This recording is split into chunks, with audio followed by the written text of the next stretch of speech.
Acne, pimple, ব্রণ এবং তার থেকে ব্রণের দাগ। এটা যে কত frustrating, I know it very well. Last 1 year, I'm struggling with my acne and the journey was not easy. But আলহামদুলিল্লাহ, যেহেতু আমি এখন রিকভারি ফেজে আছি, আমি আপনাদের সাথে শেয়ার করব একটা সিঙ্গেল প্রোডাক্ট এবং একটা শর্টকাট স্কিন কেয়ার রুটিন, যেটা একনি প্রোন স্কিনের মানুষের জন্য খুবই হেল্পফুল হবে। This is Sajia Toni, a certified skin care consultant. Science based skin care পেতে আমার চ্যানেলটিতে সাবস্ক্রাইব করতে ভুলবেন না। So welcome back to Style with me by Sajia, and today without any further ado, let's get started. Listen আপুরা, বাংলাদেশ মার্কেটে এখন skin care saturated. আপনাকে সবাই স্কিন কেয়ার টিপস দিবে, আপনাকে সবাই সাজেশন দিবে। ইভেন ইভেন কিছু ব্লগারদের শুনি বলতে যে তারা নিজেরা লিখতে পারে না, দেখি মডারেটরদের দিয়ে লিখিয়ে আপনাদেরকে স্কিন কেয়ার রুটিন দিচ্ছে ফ্রি। তো ফ্রি শুনলেই আমরা যেমন ঝাঁপিয়ে পড়ি, ঠিক তেমনি ঝাঁপিয়ে পড়ে অনেকের কাছ থেকে এই রুটিন নিয়ে আমরা আসলে বিভ্রান্ত হই। আমি আসলে কাউকে ছোট করতে চাই না, কিন্তু skin care related proper knowledge আমাদের অনেকেরই অনেক কম আছে। কারণ ইন্টারনেট দেখে, চ্যাট জিপিটি দেখে, এআই দিয়ে বের করে যদি সব কিছুই হতো, তাহলে আসলে ডক্টর লাগতো না। মানুষ চ্যাট জিপিটি দিয়ে দেখেই ওষুধ খেত। জীবনে ভুলেও করবেন না এই কাজ। ঠিক তেমনি স্কিন কেয়ার তো একটা সায়েন্স। আপনার স্কিন টাইপ, স্কিন কনসার্ন, বয়স, অ্যাভেলেবিলিটি চ্যাট জিপিটি জানে না। তো আপনি যতই এগুলো অ্যাকুরেটলি তাকে বলেন না কেন, সে অ্যাকুরেট স্কিন কেয়ার রুটিন আপনাকে কখনোই দিতে পারবে না। তো আমি বলি কি, আপনি যদি না বোঝেন, আপনি ব্যবহার করেন না, অথবা একজন ডক্টর বা এক্সপার্টের পরামর্শ নেন। কিন্তু যে কোনো জায়গা থেকে স্কিন কেয়ার রুটিন নেওয়া বা প্রোডাক্ট অ্যাপ্লাই করাটা যে কতটা ভয়ঙ্কর, বাংলাদেশের প্রত্যেক ঘরে মেয়েরা আজ সেটা বুঝতে পারছে। অধিকাংশ মানুষের স্কিন ড্যামেজ, একনি পিম্পলের সমস্যা বাড়ছে, স্কিনে ট্যান পড়ে যাচ্ছে, দাগ ছোপ আসছে, বয়সের চাপ কমাতে যে আরো বেড়ে যাচ্ছে। So what to do? আপনাদের জন্য আমি কি বলবো জানেন? প্রোডাক্ট কম ব্যবহার করেন, স্কিন ভালো থাকবে, ট্রাস্ট মি। কিন্তু বুঝে ব্যবহার করেন এবং অরিজিনাল প্রোডাক্ট ব্যবহার করেন। 70% ফেক প্রোডাক্ট এখন বাংলাদেশ মার্কেটে। তো বি ভেরি কেয়ারফুল। এত কথা বললাম কারণ কনটেক্সটটা important before going to the skin care. আমি স্কিন কেয়ার রুটিনটা খুবই সিম্পল রাখবো, যেটা দেখে অনেক আপুদের মাথা খারাপ হয়ে যাবে। এত কম প্রোডাক্ট ব্যবহার করবো, আমার স্কিনে এত সমস্যা, বেশি প্রোডাক্ট দেন। নো, স্কিনে যত বেশি সমস্যা তত কম প্রোডাক্ট ব্যবহার করতে হবে। That's the simple rule. তো আমি প্রথমেই বলবো, মুখ ক্লিন করাটা পার্ট অ্যান্ড পার্সেল, সবার জন্য প্রযোজ্য।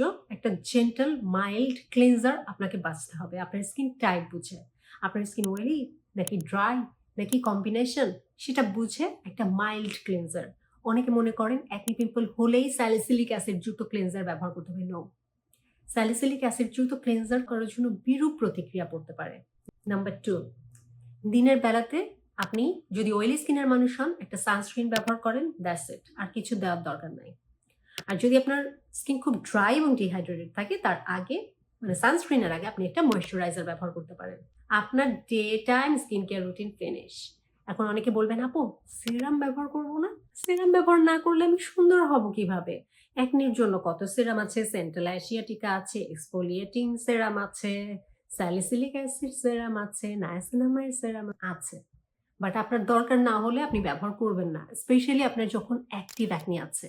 আপনার অ্যাকনি থাকা অবস্থায় আপনি কম অ্যাক্টিভ ইনগ্রিডিয়েন্ট প্রোডাক্ট ব্যবহার করেন, আপনার স্কিনকে কম ইরিটেটেড করেন, দেখবেন এটা তাড়াতাড়ি ভালো হবে। আর একটা বিষয়, যাদের স্কিন খুব বেশি অয়েলি থাকে বা পোর্স বন্ধ হয়ে যাওয়ার একটা প্রবণতা থাকে, তারা চাইলে ইফ ইউ ওয়ান্ট এবং আপনার ত্বকে যদি স্যুট করে, নায়াসিনামাইড একটা সিরাম মর্নিংয়ে রাখতে পারেন। এখন কোন ব্র্যান্ড, কত পার্সেন্টেজ, সেটা আসলে আপনার স্কিন, আপনার একনির ধরন বরণ না দেখে আমি সাজেস্ট করতে পারছি না। তো এটা আপনার উপরে, আপনি বুঝে করবেন। আর যদি না বুঝতে পারেন বা দরকার না হয়, তাহলে স্কিপ ইট। আপনি চলে গেলেন নাইট স্কিন কেয়ার রুটিনে।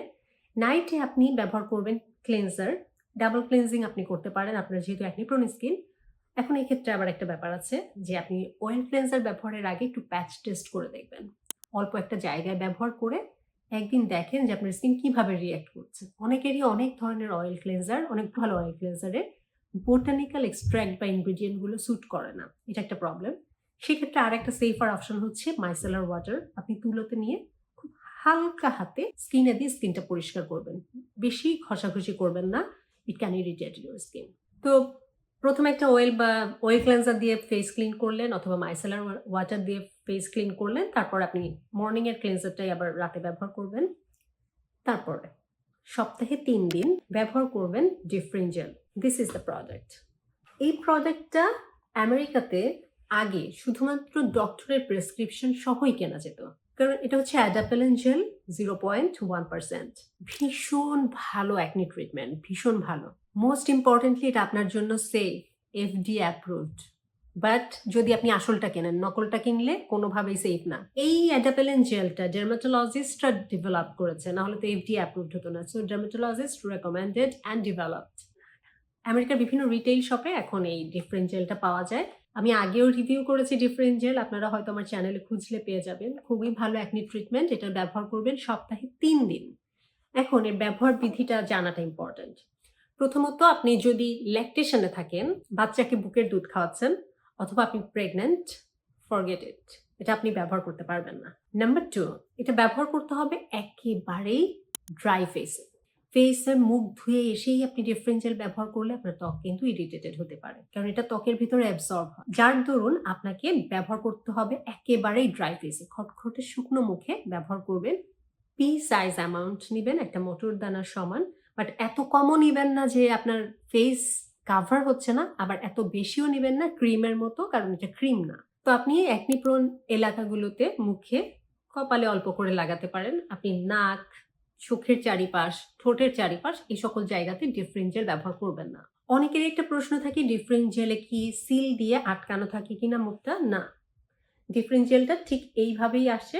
আমেরিকার রিটেল শপ থেকেই আমার কেনা, আমি ওয়ালমার্ট থেকে কিনেছি, তো জাস্ট এইভাবেই আসে। কোনো ধরনের সিল দেখলে সেটা ফেক প্রোডাক্ট। ডিফারেন্ট জেলের মুখে কোনো সিল থাকে না। প্রোডাক্টের প্যাকেজিং ডাইনে বাই আমি সব ভালো করে দেখিয়ে দিচ্ছি, যাতে করে আপনারা যখন কিনবেন মিলিয়ে নেবেন, কারণ এই সকল খুব ভালো ব্র্যান্ডের ভালো প্রোডাক্টগুলো বাংলাদেশ মার্কেটে কিন্তু সব ফেক হয়। সামনের পার্টটা এরকম, এক সাইডে এরকম, পেছনে এই ধরনের ইনস্ট্রাকশন দেওয়া থাকবে সব, আরেক সাইডে দেওয়া থাকবে এরকম, উপরে ডিফারেন্সিয়াল লেখা থাকবে, নিচে খুব হালকা করে খোদাই করে কাগজের উপরে দেওয়া থাকবে এক্সপায়ার ডেট। টিউবটা হচ্ছে এরকম, আর পেছনে লেখাটা এরকম। কারণ টিনএজারদের অনেক অ্যাকনি প্রবলেম হয়, রাইট? অফকোর্স ব্যবহার করতে পারবে যদি টিনএজারের বয়স 12 বছরের উপরে হয়। এখানে প্যাকেটে লিখেই দেওয়া আছে 12 years and above can use this is safe except lactation and pregnancy. তো সপ্তাহে 3 দিন আমরা ব্যবহার করলাম ডিফারেন্ট জেল, এবং ডিফারেন্ট জেল ব্যবহার করার পরে আপনাকে ওয়েট করতে হবে 20 মিনিট, তারপরে অ্যাপ্লাই করতে হবে ময়েশ্চারাইজার। তো রুটিন কিন্তু একেবারেই সিম্পল। আপনি মুখ ধুবেন, ধোয়ার পরে মুখ পুরোপুরি শুকিয়ে ডিফারেন্ট জেল ব্যবহার করবেন, 20 মিনিট অপেক্ষা করবেন, তারপর ব্যবহার করবেন ময়েশ্চারাইজার। সাথে ময়েশ্চারাইজার দিবেন না, ডিফারেন্ট জেলটাকে কাজ করতে সময় দিতে হবে। এবং ময়েশ্চারাইজার আপনার অয়েলি স্কিনের জন্য ওয়াটার বেসড, ড্রাই স্কিনের জন্য এমোলিয়েন্ট বেসড, আপনার ত্বকের জন্য সুইটেবল, যে কোনো কিছু ব্যবহার করতে পারেন। নন কমেডোজেনিক হলে সেটা ভালো, কারণ যেহেতু আপনার অ্যাকনি আছে, কমেডোজেনিক কোনো কিছু ব্যবহার করাটা ঠিক হবে না। আর বাকি 3 দিন আপনি মুখ ধুয়ে জাস্ট ময়েশ্চারাইজার অ্যাপ্লাই করে ঘুমিয়ে পড়বেন। অথবা যদি আপনি চান বা আপনার বাজেট বা ত্বকের জন্য প্রয়োজন হয়, আপনি সপ্তাহে 1 থেকে 2 দিন এক্সফোলিয়েশন ব্যবহার করতে পারেন, ইদার স্যালিসিলিক অ্যাসিড অথবা গ্লাইকলিক অ্যাসিড, যেটা আপনার জন্য সুইটেবল। যদি আপনি এক্সফোলিয়েশন ব্যবহার করতে চান, সেক্ষেত্রে স্কিন সাইক্লিংটা মাথায় রাখবেন, যে আপনি সপ্তাহে 1 দিন ব্যবহার করলেন ডিফারেন্ট জেল, তার পরের দিন ব্যবহার করবেন এক্সফোলিয়েশন, তার পরের দিন কোনো কিছুই ব্যবহার করবেন না, গ্যাপ দিবেন, আবার different gel, exfoliation, gap, different gel. এইভাবে হচ্ছে যদি আপনি রুটিনটা করতে পারেন, আপনার অ্যাকনি প্রবলেম অনেকাংশেই দেখবেন কন্ট্রোলে চলে আসছে। অ্যাকনিকে কন্ট্রোল করার জন্য অনেক প্রোডাক্ট দরকার নাই, সায়েন্স ব্যাকড, যেটা অ্যাকচুয়ালি আপনার স্কিনে ত্বকের জন্য প্রয়োজন, ট্রিটমেন্ট সর্ট অফ থিং, সেগুলো আপনার ব্যবহার করা প্রয়োজন। এবং এই ডিফারেন্ট জেল শুধুমাত্র আপনার অ্যাকনিকে শুকিয়ে দিবে বা অ্যাকনির দাগগুলোকে হালকা করবে তাই না, এটা কিন্তু অ্যান্টি এজিংও খুব ভালো উপাদান। এটা রেটিনয়েড বলতে পারেন, যেটা কোলাজেন সিনথেসিস প্রসেসটাকে ত্বরান্বিত করে, অর্থাৎ আমাদের ড্যামেজ স্কিন সেলটাকে দ্রুত সারিয়ে তুলতে সাহায্য করে। এর জন্য এই অ্যাকনি পিম্পলগুলো, যেগুলো আমাদের ত্বকের জন্য ক্ষত, সেগুলো দ্রুত সেরে ওঠে। তার পেছনে ডিফারেন্ট জেলটা খুবই ভালো কাজ করে দেখেই আমি আজকে আপনাদেরকে রেকমেন্ড করলাম, যে বাজেটের প্রবলেম থাকলে বা আপনি যদি কনফিউশনে থাকেন যে আসলে কি ব্যবহার করবো কি করবো না, আপনি একটা ক্লিনজার, একটা সানস্ক্রিন, ডিফারেন্ট জেল, একটা ময়েশ্চারাইজার, 4টা প্রোডাক্ট দিয়ে স্কিন কেয়ার করেন, অ্যাকনি পিম্পলে অনেক হেল্প হবে।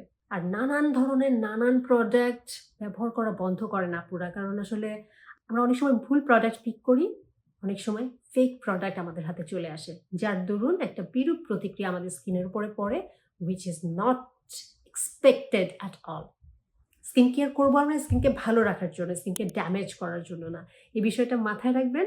So that's all for today. See you on my next video. Till then, stay fine, stay safe, and spread the awareness. Thanks for watching. Take care. Goodbye.